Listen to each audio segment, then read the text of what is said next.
India ने third test जो draw किया है उसके बाद ऑस्ट्रेलियन मीडिया हो, ऑस्ट्रेलियन प्लेयर्स हो, जिस तरह उन्होंने रोना धोना शुरू किया है। एक हैरानकुन बात है कि ऑस्ट्रेलिया अपने घर में जिस तरह बुरी तरह हारा है, ऐसे लग रहा है कि इंडिया ने ऑस्ट्रेलिया को बल्कि ड्रॉ नहीं किया बल्कि ऑस्ट्रेलिया को थर्ड टेस्ट हराया है। कोई शक नहीं, जिस तरह ऑस्ट्रेलिया इंडिया ने आखिरी दिन जिस तरह अश्विन ने, ऋषभ पंत ने जिस तरह की बैटिंग की है, शुएब अख्तर ने भी बड़ी स्टेटमेंट दी है। शुएब अख्तर ने यह कहा है कि इंडिया वही टीम है पूरी एशिया की जो ऑस्ट्रेलिया को ऑस्ट्रेलिया में हरा सकती है। बहुत बड़ी स्टेटमेंट है शुएब अख्तर की तरफ से, लेजेंडरी फास्ट बॉलर है पाकिस्तान के, लेकिन उन्होंने भी बड़ी स्टेटमेंट दी है कि शुएब अख्तर ने कहा कि इंडिया वही टीम है जो ऑस्ट्रेलिया को ऑस्ट्रेलिया में हरा सकती है। और वाकई ऑस्ट्रेलिया को जिस तरह इंडिया ने वाकई चारों चांद स्विच किए हो तो गलत नहीं होगा। जिस तरह आखिरी दिन इंडिया ने बैटिंग दिखाई और ऑस्ट्रेलिया की बॉलिंग को बिल्कुल कोलैप्स कर दिया। मिचेल स्टार्क जो बहुत बड़े बॉलर करार दिए जाते थे, पैट कमिंस, जोश हैजलवुड, नेथन लाइन, लेकिन ये चारों ढेर नजर आए। रविचंद्रन अश्विन, हनुमान विहारी जो पूरी तरह फिट भी नहीं थे, अनफिट थे, बुरी तरह अनफिट थे, लेकिन उन्होंने जज्बा दिखाया। ये होती है स्पिरिट। बात करें पाकिस्तान टीम के पास ये स्पिरिट नहीं है। शुएब अख्तर ने यही कहा कि पाकिस्तान टीम के पास ये स्पिरिट ही नहीं है कि पाकिस्तान इंडिया को जाके ऑस्ट्रेलिया को जाके किस तरह खेल सके। इंडिया ने जिस तरह अपने मुल्क के साथ, इंडियन प्लेयर्स ने जिस तरह अपने मुल्क के साथ हुब्बुल वतनी दिखाई और एंड तक अपनी बेशक अपनी जान को पीछे रखते हुए उन्होंने अपने मुल्क के लिए फाइट की। और हनुमान विहारी ने जिस तरह फाइट की, हैमस्ट्रिंग इंजरी थी लेकिन उसके बावजूद वो खड़े रहे और मैच जिताया। तो ये बात होती है, इंडिया को मैं फुल क्रेडिट दूंगा। Full credit goes to Indian team management, Indian players. और साथ साथ ऑस्ट्रेलियन मीडिया की बात करें, ऑस्ट्रेलियन प्लेयर्स, टिम पेन ने जो हरकतें की हैं उसके बाद टिम पेन जितना भी शर्मिंदा हो, गलत नहीं होगा जिस तरह की टिम पेन ने हरकतें की हैं। टिम पेन बार बार अब्यूज करते रहे रविचंद्रन अश्विन को, बार बार रविचंद्रन अश्विन ने टोकते रहे, लेकिन टिम पेन बाज नहीं आए। फिर स्मिथ तो बात करें, स्मिथ अपनी हरकतों से बाज नहीं आ रहे। दोबारा जिस तरह चीटर उनको कहा जाता है, लेकिन बाकी उन्होंने दोबारा एक दफा चीटिंग की है। जिस तरह उन्होंने गार्ड चेंज करने की है, वीडियोस वायरल है। तो ये स्मिथ के काम है। ऑस्ट्रेलियन मीडिया जो है वो बुरी तरह रोने लग गया है, वो अपनी टीम पर ही चढ़ाई करने बैठ गया है। तो ये ऑस्ट्रेलियन मीडिया का काम है। लेकिन क्रेडिट गोज टू इंडिया, जिस तरह की इंडिया ने स्पिरिट दिखाई है और इंडिया ने जिस तरह थर्ड टेस्ट जीता है। बात करें अगर टेस्ट मैच की खुसूसी तौर पर बात करें, ऋषभ पंत जिस टाइम क्रीज पर आए थे वो टेस्ट मैच बहुत हाथों से जा रहे थे इंडिया के, लेकिन ऋषभ पंत ने कोशिश की। ऋषभ पंत ने कहा नहीं मैं कर सकता हूं। और ऋषभ पंत वो है जो आईपीएल में पूरी तरह फ्लॉप रहे। उसके बाद पहले टेस्ट मैच में ऋषभ पंत को नहीं खिलाया गया, याद रहे वृद्धिमान साहब पहले टेस्ट में खेले, लेकिन ऋषभ पंत को दूसरे टेस्ट में मौका दिया। फिर तीसरे टेस्ट में जिस तरह ऋषभ पंत ने सेकंड इनिंग्स में जिस तरह एक मोमेंटम ही चेंज किया है, एक इंडिया का 23 इयर्स ओल्ड यंगस्टर जिस तरह आके परफॉर्मेंस दिया ऋषभ पंत ने। ऋषभ पंत यहां से अगर अब जाए तो ऋषभ पंत एक एडम गिलक्रिस्ट भी बन सकते हैं। और ये मैं नहीं कह रहा बल्कि बड़े बड़े प्लेयर्स ये कह रहे हैं कि ऋषभ पंत के पास जो कैपेबिलिटी है वो एडम गिलक्रिस्ट जैसी है। जैसे वसीम अकरम ये कह रहे हैं कि ऋषभ पंत एडम गिलक्रिस्ट बाद इंडिया की एडम गिलक्रिस्ट है। ये एक बहुत बड़ी स्टेटमेंट है जो साबिक प्लेयर्स दे रहे हैं।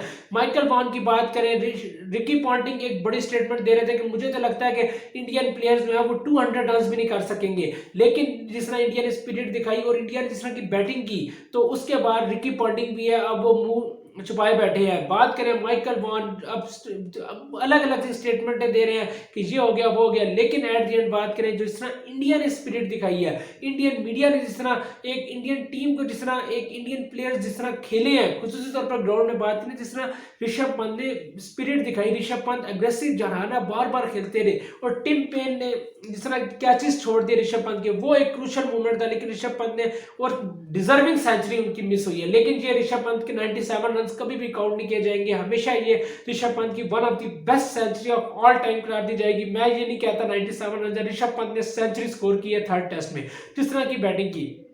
फिर आगे बात करें नाजरीन, जिस तरह हनुमान विहारी और रविचंद्रन अश्विन, क्योंकि ऋषभ पंत जैसे आउट में वहां पे चेतेश्वर पुजारा इंडिया के रियल राहुल द्रविड़ है।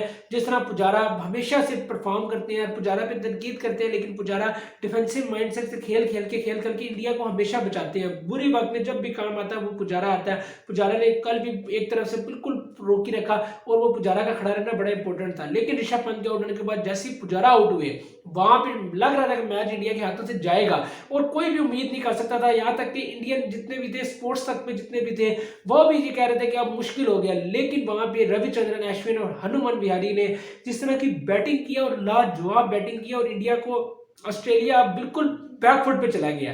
इंडियन प्लेयर्स जो है वो अनफिट हो गए। एक बड़ी खबर जो आ रही है कि जसप्रीत बुमराह जो है वो अनफिट हो गए और वो 4 टेस्ट में अवेलेबल नहीं होंगे। तो इंडियन के पास अब रविंद्र जडेजा अनफिट है, हनुमान विहारी अनफिट है, और इसके अलावा बात करें रविचंद्रन अश्विन भी अनफिट हुए हैं। फिर आगे बात करें, अब जसप्रीत बुमराह अनफिट हो गए हैं, मोहम्मद सिराज अनफिट है, तो खेलेगा कौन? ये एक बड़ी एक टेंशन सी लग गई है कि इंडिया के तो सारे बड़े बड़े प्लेयर्स अनफिट हो गए हैं, लेकिन इंडिया को स्पिरिट दिखानी होगी। ऑस्ट्रेलिया बिल्कुल बैकफुट पे, अगर गाबा में कहीं इंडिया ने ऑस्ट्रेलिया को हरा दिया तो ये एक बहुत बड़ी जीत होगी। और रविचंद्रन अश्विन ने पाकिस्तान के हवाले से भी एक बड़ी स्टेटमेंट दी है। रविचंद्रन अश्विन ये कह रहे हैं कि हमें पाकिस्तान के साथ अब खेलने का नहीं मौका मिल रहा, तो जिसके बाद अब हमारी सबसे बड़ी जो राइवलरी है वो ऑस्ट्रेलिया के साथ है, तो इधर हमारा जितना बड़ा इंपॉर्टेंट था। तो वाकई जिस तरह पाकिस्तान इंडिया की एक राइवलरी थी वो तो अभी रुकी हुई है।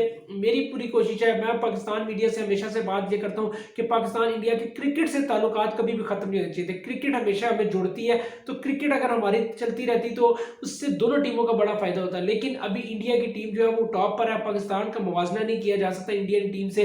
जिस तरह इंडियन टीम ने ऑस्ट्रेलिया को जाके बुरी तरह, मैं तो कहूंगा कि ऑस्ट्रेलिया को हरा दिया, क्योंकि ये थर्ड टेस्ट किसी भी तरह ऑस्ट्रेलिया ये नहीं कह सकता कि हमने ड्रॉ किया। ऑस्ट्रेलिया ये टेस्ट मैच हारा है क्योंकि अपने हाथों प्लेट से सजा हुआ मैच इंडिया ने उनके हाथों से छीन के लेके गए थे। ये स्पिरिट चाहिए होती है, ये गेम चाहिए होती है। स्टीवन स्मिथ, टिम पेन ने जो हरकतें की है इस टेस्ट मैच में, उनको शर्म आनी चाहिए कि क्या ये आप क्रिकेट खेलने गए थे या आप क्या करने गए थे। आप अगर क्रिकेट खेलने गए, अगर आप हार रहे हो तो आप ये करोगे। ये टिम पेन और स्टीवन स्मिथ का किरदार है, तो ये सारे एक्सपोज हो गए हैं, बुरी तरह एक्सपोज हुए हैं स्टीवन स्मिथ और टिम पेन और। लेकिन इंडियन टीम ने क्या ही गेम खेली है। मैं इंडियन टीम को पूरी तरह क्रेडिट दूंगा, जिस तरह इंडियन टीम ने, और खास तौर पर टीम मैनेजमेंट को भी क्रेडिट जाता है, जिस तरह टीम मैनेजमेंट ने लेके चले। रवि शास्त्री जो है उन पर बड़ी तनकीद होती है, लेकिन क्रेडिट रवि शास्त्री को भी जाएगा। जिस तरह रवि शास्त्री ने टीम प्लेयर्स को सिखाया, और खुसूसी तौर पर वहां पे ऋषभ पंत को जो हनुमान विहारी से ऊपर भेजा, वो एक बहुत बड़ा टर्निंग पॉइंट था। और वहां पे ऋषभ पंत ने जो इनिंग्स खेली है, एक लाजवाब इनिंग्स खेली है और सबको हैरान किया है। दूसरी तरफ अब बात करें चौथे टेस्ट की, जो बात करें गाबा में बड़ी खबर यह है कि जसप्रीत बुमराह जो है वो अनफिट हो गए हैं। तो जसप्रीत बुमराह का अनफिट होना एक बहुत बड़ा सेटबैक है इंडिया के लिए। विराट कोहली भी अभी नहीं है इंडिया के पास, और विराट कोहली के बगैर ये टेस्ट मैच, पहला मैच, सेकंड टेस्ट इंडिया जीता, फिर ये टेस्ट ड्रा किया, तो विराट कोहली के बगैर इंडियन टीम इतना अच्छा परफॉर्म कर रही है। तो ये एक बहुत खुशाइन बात है इंडियन टीम के लिए, क्योंकि हमेशा से विराट को ऊपर अपर लेवल रखा जाता है कि विराट करेंगे तो इंडिया जीत सकता है। लेकिन विराट के बगैर इंडिया का जीतना ये बहुत बड़ी परफॉर्मेंस है। और इंडिया की ये परफॉर्मेंस ऑस्ट्रेलिया में एक, मैं ये कह सकता हूँ कि सदियों बाद कोई इंडिया के पास जितने भी बड़े बड़े प्लेयर्स आए हैं, एक वक्त में इंडियन टीम के पास सचिन तेंदुलकर, वीवीएस लक्ष्मण, राहुल द्रविड़, ये सारे प्लेयर्स थे, लेकिन इंडिया ऑस्ट्रेलिया में जाके नहीं जीत पाता था। सिर्फ एक टेस्ट मैच नहीं जीता, लेकिन ऑस्ट्रेलिया को लगातार दूसरी तरफ, और इस दफा ऑस्ट्रेलिया की पूरी टीम है, ऑस्ट्रेलिया कोई बहाने नहीं बना सकता। उसके बावजूद इंडिया का इतना अच्छा परफॉर्म करना, ये बहुत बड़ी बात है इंडिया की। तो full credit goes to India. और एट द एंड में अगर बात करें चौथे टेस्ट की, तो जसप्रीत बुमराह इंडिया के पास नहीं होंगे, तो एक बहुत बड़ा सेटबैक है। लेकिन नटराजन की बड़ी उम्मीदें हैं कि नटराजन जो है वो टेस्ट मैच अगला खेलेंगे, तो नटराजन होंगे। लेकिन इंडिया की टीम को भी, इंडिया को अपनी टीम बनानी पड़ेगी, क्योंकि अब मयंक अग्रवाल और पृथ्वी शाह के भी चांसेस ओपन हो गए हैं, और रोहित शर्मा मेरा ख्याल है अब नीचे की तरफ मिडिल ऑर्डर में आएंगे खेलने के लिए। और इसके अलावा शुभमन गिल भी अच्छी परफॉर्मेंस दे रहे हैं। तो इंडिया के पास अब बॉलिंग का थोड़ा इशू बनेगा, क्योंकि इंडिया का जसप्रीत बुमराह का होना बड़ा जरूरी था। लेकिन अब रविचंद्रन अश्विन भी देखते हैं पूरी तरह फिट है या नहीं। रविंद्र जडेजा तो पहले ही बाहर हो गए हैं, तो इंडिया को अब बॉलिंग पे थोड़ी सी नवदीप सैनी होंगे, नटराजन होंगे। तो इंडिया को अपनी फास्ट बॉलिंग पे थोड़ा सी तवज्जो देनी पड़ेगी कि अब फास्ट बॉलर कौन कौन से इंडिया को खिलाने पड़ेंगे। लेकिन नाजरीन, बड़ी खबर यह है कि ऑस्ट्रेलियन मीडिया बुरी तरह एक्सपोज हुआ है, ऑस्ट्रेलियन प्लेयर्स बड़ी तरह एक्सपोज हुए हैं। जिस तरह उन्होंने वावेला मचाया हुआ था, जान के तंग कर रहे थे, ऑस्ट्रेलियन क्राउड जान के इंडिया को बार बार तंग कर रहा था। लेकिन बड़ी खुशआइन बात है कि इंडिया ने इन सारी चीजों को पीछे रख के परफॉर्मेंस दी है। बेशक जितना भी इन्होंने अब्यूज दिया, स्लेजिंग इन्होंने बहुत ज्यादा की है, ऑस्ट्रेलियन प्लेयर्स ने बहुत ज्यादा ग्राउंड में स्लेजिंग की। टिम पेन बार बार स्लेज कर रहे थे, लेकिन अश्विन ने इस पर तवज्जो नहीं दी, बल्कि अपनी जो परफॉर्मेंस है उस पर तवज्जो दी, खास पर अपने बैट पे तवज्जो रखी और बार बार डिफेंस करते रहे। और ऑस्ट्रेलिया इसी वजह से बिल्कुल ही आउट ऑफ कलर नजर आए और इंडिया ने ये थर्ड टेस्ट जो है वो ऑस्ट्रेलिया में ड्रॉ किया है, लेकिन हकीकी में ये टेस्ट मैच इंडिया जीता है। अब सीरीज का जो है वो 1-1 से बराबर है। फाइनल टेस्ट गाबा में होगा, देखते हैं वो कौन सी टीम जीतती है। तो नाजरीन, अगर आपको ये मेरी वीडियो अच्छी लगी है तो आपने लाइक जरूर करनी है, शेयर करनी है और चैनल को सब्सक्राइब लाजमी करना है।